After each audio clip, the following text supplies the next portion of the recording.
বিসমিল্লাহির রহমানির রহিম। আসসালামু আলাইকুম। দেশ এবং প্রবাস থেকে যারা ভিডিও দেখবেন সকলের প্রতি কৃতজ্ঞ থাকবো।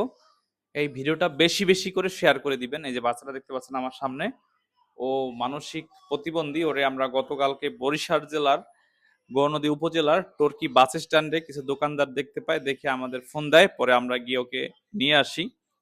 ওর তোমার নাম কি? ইয়েস। রিয়াজ। আর নাম জিজ্ঞেস করলে শুধু বলে রিয়াজ। বাসা কোথায়? রিয়াজ। তারপর হচ্ছে সবকিছুই, বাবার নাম মার নাম কিছুই বলতে পারে না। তবে আমরা ফেসবুকে পোস্ট করেছি যত সম্ভব। আর রিকোয়েস্ট থাকবে ভিডিওটা সবাই শেয়ার করে দেন এবং এই বাচ্চাকে তার পরিবারের কাছে খুঁজে পেতে সহায়তা করেন। কারণ আপনার একটি শেয়ারের মাধ্যমে হয়তো বা ছড়িয়ে যাবে আপনার অঞ্চলে বা আপনার ফ্রেন্ড লিস্টে সবার কাছে, হয়তো বা কেউ না কেউ ওরে চিনে। কারণ ওরে আমরা হয়তো বা চিনি না, কিন্তু কেউ না কেউ তো চিনো, কারো না কারো তো বাচ্চা। আমি সকলের কাছে রিকোয়েস্ট করবো হাত জোর করে ভিডিওটা সবাই শেয়ার করে দেন। এবং ওই বাচ্চাটি বর্তমানে আমাদের trust old age and care home, এটা বরিশাল জেলার গৌরনদী উপজেলার টর্কিতে অবস্থিত, এখানে আছেন। এই বাচ্চাটিকে আমরা টর্কি বাস স্ট্যান্ড, গৌরনদী উপজেলা, বরিশাল জেলার এখান থেকে আমরা হচ্ছে উদ্ধার করি এবং আমরা আশ্রমে নিয়ে আসি।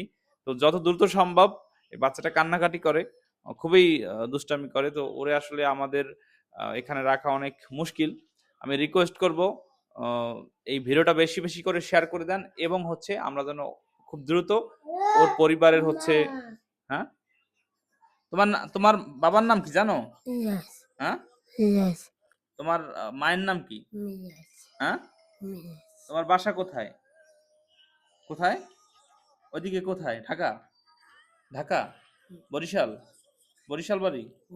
ঢাকা? হাজারিবাগ? সবাই ও আসলে মানসিক ভারসাম্যহীন, মানসিক একটু প্রতিবন্ধী, ও কিছুই ঠিকভাবে কথা বলতে পারে না।